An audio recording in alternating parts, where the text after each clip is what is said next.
Hi all, അസ്സലാമു അലൈക്കും. Welcome back to സിൽനാസ് കിച്ചൺ.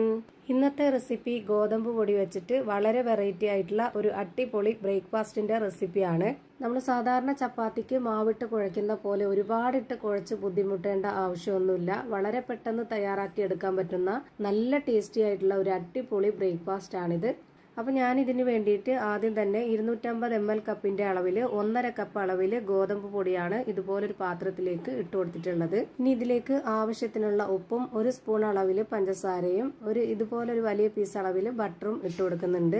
ബട്ടർ ഉരുക്കി ചേർത്ത് കൊടുക്കണം എന്നുള്ളവർക്ക് അങ്ങനെ ചേർത്ത് കൊടുക്കാം. അല്ലാന്നുണ്ടെങ്കിൽ ഇതുപോലെ ഇട്ട് കൊടുത്തിട്ട് നമ്മൾ ഇതുപോലെ പൊടിച്ച് ഈ മാവുമായിട്ടൊന്ന് നന്നായിട്ട് മിക്സ് ചെയ്ത് കൊടുത്താലും മതി. ഇതിലേക്ക് വെള്ളം ഒഴിച്ചു കൊടുത്തിട്ട് വേണം ഇനി ഇത് കുഴച്ചെടുക്കാനായിട്ട്. അപ്പോൾ നമ്മൾ അതിന് മുന്നേ ആദ്യം തന്നെ ഈ ഒരു ബട്ടർ ഇട്ട് കൊടുത്തിട്ട് ബട്ടറുമായിട്ട് മാവ് നന്നായിട്ടൊന്ന് മിക്സ് ചെയ്ത് കൊടുക്കുക. ഇനി ഇതിലേക്ക് നമ്മൾ ഘട്ടം ഘട്ടമായിട്ട് വെള്ളം ഒഴിച്ചു കൊടുത്തിട്ട് ഇത് നന്നായിട്ടൊന്ന് യോജിപ്പിച്ചെടുക്കാം. ചപ്പാത്തിയുടെ ഒക്കെ മാവിരിക്കുന്ന പോലെ ഒരുപാട് അങ്ങ് ടൈറ്റ് ആയിട്ട് ഇരിക്കരുത്, എന്നാൽ നല്ല ലൂസും ആയിട്ട് ഇരിക്കരുത്. ഒരു മീഡിയം പരുവത്തിൽ റെഡിയാക്കി എടുക്കണം. അപ്പോൾ അതിനു വേണ്ടി ഞാനിവിടെ 250 ml കപ്പിന്റെ അളവിൽ 1 കപ്പ് വെള്ളം എടുത്തിട്ട് അതിന്റെ പകുതിയാണ് ആദ്യം ഒഴിച്ചു കൊടുത്തിട്ടുള്ളത്. ഇനി ഇത് നന്നായിട്ടൊന്ന് യോജിപ്പിച്ചെടുത്തതിന് ശേഷം വെള്ളം കുറവുണ്ട് എന്നുണ്ടെങ്കിൽ കുറച്ചും കൂടെ ഒഴിച്ചു കൊടുക്കാം. ഈ വീഡിയോ കണ്ടുകൊണ്ടിരിക്കുമ്പോൾ തന്നെ സിൽനാസ് കിച്ചൺ ചാനൽ ആദ്യമായിട്ട് കാണുന്നവരാണെങ്കിൽ പ്ലീസ് ഒന്ന് സബ്സ്ക്രൈബ് ചെയ്തേക്കണേ. ഒപ്പം തന്നെ ഈ വീഡിയോസ് നിങ്ങൾക്ക് ഇഷ്ടപ്പെടുകയാണെങ്കിൽ ഒരു ലൈക്ക് ചെയ്ത് ഷെയർ ചെയ്ത് സപ്പോർട്ട് ചെയ്യാനും മറക്കരുത്. ഈ മാവ് യോജിപ്പിച്ചെടുക്കാൻ വേണ്ടി കുറച്ചുകൂടി വെള്ളം ആവശ്യം വന്നിട്ടുണ്ട്. അപ്പോൾ അതിനായിട്ട് കുറച്ചുകൂടി വെള്ളം ഒഴിച്ചു കൊടുക്കുന്നുണ്ട്. ഇപ്പോൾ ആ ഒരു 250 ml കപ്പിന് 1/4 കപ്പ് വെള്ളമാണ് ഞാൻ ഇതിലേക്ക് ആകെ ഒഴിച്ചു കൊടുത്തിട്ടുള്ളത്. ഇനി ഇതൊന്ന് മാറ്റി വെച്ചേക്കാം. അടുത്തതായി സ്റ്റവിലേക്ക് ഒരു പാൻ വെച്ച് കൊടുത്തിട്ടുണ്ട്. അതിലേക്ക് കുറച്ച് ഓയിൽ ഒഴിച്ചു കൊടുത്തതിന് ശേഷം ഒരു 2 സബോള ഇതുപോലെ ഒന്ന് കട്ട് ചെയ്തതിന് ശേഷം ഇട്ട് കൊടുത്തിട്ടുണ്ട്. നല്ലപോലെ ചെറുതായിട്ട് വേണം ഈ ഒരു മസാലയ്ക്ക് വേണ്ടിയിട്ട് കട്ട് ചെയ്തെടുക്കാനായിട്ട്. പിന്നെ ഇതിലേക്ക് വേണ്ടത് 2 തക്കാളി, 2 പച്ചമുളക്, ഒരു 2 അല്ലി വെളുത്തുള്ളി, ഒരു ചെറിയ കഷ്ണം ഇഞ്ചി എല്ലാം പൊടിയായിട്ട് അരിഞ്ഞെടുത്തിട്ടാണ് ഇതിലേക്ക് ഇട്ട് കൊടുത്തിട്ടുള്ളത്. ഇനി ഇതിലേക്ക് കുറച്ച് കറിവേപ്പില ഇട്ട് കൊടുത്ത് ആവശ്യത്തിനുള്ള ഉപ്പും കൂടെ ഇട്ട് കൊടുത്തതിന് ശേഷം ഇതുപോലെ നന്നായിട്ടൊന്ന് ഇളക്കി കൊടുക്കാം. ഇത് നന്നായിട്ട് വെന്ത് കുഴഞ്ഞു വരണം. അതിനാണ് ഞാൻ നേരത്തെ തന്നെ ഉപ്പിട്ട് കൊടുത്തിട്ടുള്ളത്. എന്നിട്ട് ഇതൊന്ന് അടച്ചു വെച്ചിട്ട് ഒരു 5 മിനിറ്റ് നേരത്തേക്ക് ഇതൊന്ന് വേവിക്കാനായിട്ട് വെച്ചിരിക്കണം. ഞാനിപ്പോൾ ഇതൊന്ന് അടച്ചു വെച്ച് വേവിച്ചെടുക്കുന്നുണ്ട്. ഒരു 5 മിനിറ്റ് കഴിഞ്ഞപ്പോഴേക്ക് ഇതൊന്ന് തുറന്നു നോക്കിയപ്പോൾ നന്നായിട്ട് വെന്ത് കിട്ടിയിട്ടുണ്ട്. ഇനി ഇതിലേക്ക് വേണ്ടത് മസാലപ്പൊടികളാണ്. അതിന് വേണ്ടിയിട്ട് ഞാനിവിടെ 1 സ്പൂൺ അളവിൽ മുളക് പൊടി ഇട്ട് കൊടുക്കുന്നുണ്ട്. എരിവുള്ള മുളക് പൊടിയാണ് ഇട്ട് കൊടുത്തിട്ടുള്ളത്. പിന്നെ ഇതിലേക്ക് ഒരു നുള്ള് മഞ്ഞൾപ്പൊടി, ഒരു 1/4 സ്പൂൺ അളവിൽ പെരിഞ്ജീരകപ്പൊടി, ഒരു നുള്ള് ഗരം മസാലപ്പൊടി, ഇത്രയും മതി. ഇനി ഞാൻ ഇതിലേക്ക് ഉപ്പിട്ട് കൊടുക്കുന്നില്ല. നേരത്തെ ഉള്ളി വഴറ്റാൻ നേരത്ത് ഉപ്പിട്ട് കൊടുത്തിരുന്നു, അത് ആവശ്യത്തിനുണ്ട്. ഇനി ഇതിലേക്ക് ഉപ്പിടേണ്ട ആവശ്യമില്ല.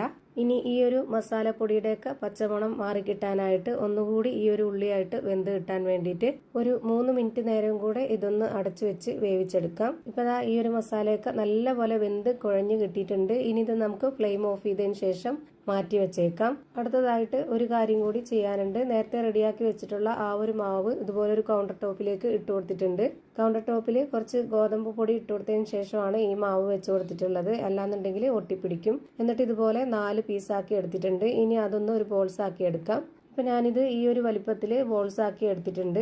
ഇനി കുറച്ച് പൊടി കൂടെ ഇട്ട് കൊടുത്തതിന് ശേഷം അതിൽ നിന്ന് ഒരു ബോൾസ് എടുത്തിട്ട് ഇതുപോലെ കൈ വെച്ചിട്ടൊന്ന് നന്നായിട്ട് പ്രസ് ചെയ്ത് കൊടുക്കുന്നുണ്ട്.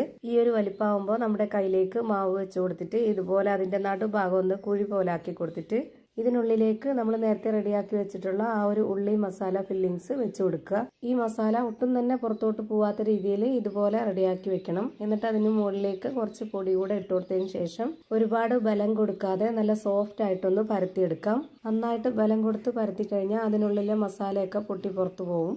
ഇപ്പോൾ ഞാനിതാ ഈ ഒരു വലിപ്പത്തിലാണ് പരത്തിയെടുത്തിട്ടുള്ളത്. ഇതേ വലിപ്പത്തിൽ തന്നെ ചെയ്തെടുക്കണമെന്നില്ല, ഓരോരുത്തർക്ക് ഇഷ്ടമുള്ളതിനനുസരിച്ച് എടുത്താൽ മതി. ഇനി ഇതൊന്ന് ചുട്ടെടുക്കാനായിട്ട് ഒരു പാൻ സ്റ്റവിലേക്ക് വെച്ച് ഫ്ലെയിം ഓൺ ആക്കി കൊടുത്തിട്ടുണ്ട്. ഈ പാൻ ഒന്ന് നന്നായിട്ട് ചൂടായിട്ട് വരുമ്പോൾ ഒരു മീഡിയം ഫ്ലെയിമിൽ ഇട്ട് കൊടുത്തിട്ട് ഇതിലേക്ക് ഒരെണ്ണം ഇട്ട് കൊടുക്കാം. ഈ മാവ് ഇട്ട് കൊടുത്തതിന് ശേഷം ഇനി നമുക്ക് ഇതിന് മുകളിലേക്കായിട്ട് എണ്ണ ഇതുപോലെ ഒന്ന് സ്പ്രെഡ് ചെയ്ത് കൊടുക്കാം. ഇതുപോലെ എണ്ണ നന്നായിട്ടൊന്ന് സ്പ്രെഡ് ചെയ്ത് കൊടുത്ത ശേഷം ഇനി നമുക്ക് ഇതൊന്ന് തിരിച്ചിട്ട് കൊടുക്കണം. 1 മിനിറ്റ് ഈ ഒരു ഭാഗം വെന്ത് കിട്ടാനായിട്ട് വെയിറ്റ് ചെയ്തിട്ട് വേണം പിന്നെ നമ്മൾ ഇതൊന്ന് തിരിച്ചിട്ട് കൊടുക്കാനായിട്ട്. ഇനി ഈ ഭാഗം കൂടെ കുറച്ച് എണ്ണ ഒന്ന് സ്പ്രെഡ് ചെയ്ത് കൊടുക്കാം. ഈ ഒരു ഭാഗം കൂടെ 1 മിനിറ്റ് നേരം ഒന്ന് വേവിച്ചെടുക്കാം. ഈ ഭാഗം കൂടെ നമുക്ക് 1 മിനിറ്റ് നേരത്തേക്ക് ഒന്ന് വേവിച്ചെടുക്കണം. ഇനി അതിന്റെ മറ്റേ വശം വെന്തോന്ന് അറിയാനായിട്ടൊന്ന് തിരിച്ചിട്ട് കൊടുത്ത് നോക്കാം. നമ്മൾ ഇതുപോലെ സ്പാച്ച് കൊണ്ടൊന്ന് അമർത്തി കൊടുക്കുമ്പോൾ ഇതുപോലെ പൊള്ളി നിൽക്കും. സാധാരണ ചപ്പാത്തിയെ പോലെ പൊള്ളി വരുമൊന്നുമില്ല. ഇതിൽ മസാലയൊക്കെ ഉള്ളതുകൊണ്ട് ഈ ഒരു രീതിയിൽ മാത്രമേ പൊള്ളി വരുള്ളൂ. അപ്പോൾ ഇതാ നല്ല പോലെ വെന്ത് കിട്ടിയിട്ടുണ്ട്. ഇനി നമുക്ക് ഇതെടുത്ത് മാറ്റാം. ഇതേപോലെ തന്നെ ഞാനിപ്പോൾ എല്ലാം ചുട്ട് ഒരു പാത്രത്തിലേക്ക് മാറ്റിയിട്ടുണ്ട്. ഇത് പൊട്ടിച്ച് ഇതിനകത്ത് എങ്ങനെ ഇരിക്കുന്നതെന്ന് ഞാനിപ്പോൾ കാണിച്ചു തരാം. ഇതിന്റെ അകമൊക്കെ നന്നായിട്ട് വെന്ത് കിട്ടിയിട്ടുണ്ട്. ഇതിപ്പോൾ ഒട്ടിയിരിക്കുന്നൊന്നുമില്ല, ഇതുപോലെ അടർന്നിരിക്കുന്നത് തന്നെ ഇതിനകമൊക്കെ പൊള്ളി വന്നതുകൊണ്ടാണ്. അപ്പോൾ ഇതാ നല്ല ടേസ്റ്റി ആയിട്ടുള്ള ഒരു കിടിലൻ ബ്രേക്ക്ഫാസ്റ്റ് റെഡി ആയിട്ടുണ്ട്. ഇത്രയേ ഉള്ളൂ ഇന്നത്തെ വീഡിയോ ഇഷ്ടമായാൽ ലൈക്ക് ചെയ്യാനും കമന്റ് ചെയ്യാനും ഷെയർ ചെയ്യാനും മറക്കരുത്. അതുപോലെ തന്നെ ഞാനിടുന്ന പുതിയ വീഡിയോസ് നോട്ടിഫിക്കേഷൻ ആയിട്ട് കിട്ടുന്നതിന് വേണ്ടി സബ്സ്ക്രൈബ് ചെയ്ത് ബെല്ലൈക്കൺ അമർത്തി അതിൽ ഓൾ എന്ന ഓപ്ഷൻ എനേബിൾ ചെയ്ത് കൊടുക്കാനും മറക്കരുത്. പുതിയൊരു വീഡിയോയുമായി വീണ്ടും വരും. Thank you for watching.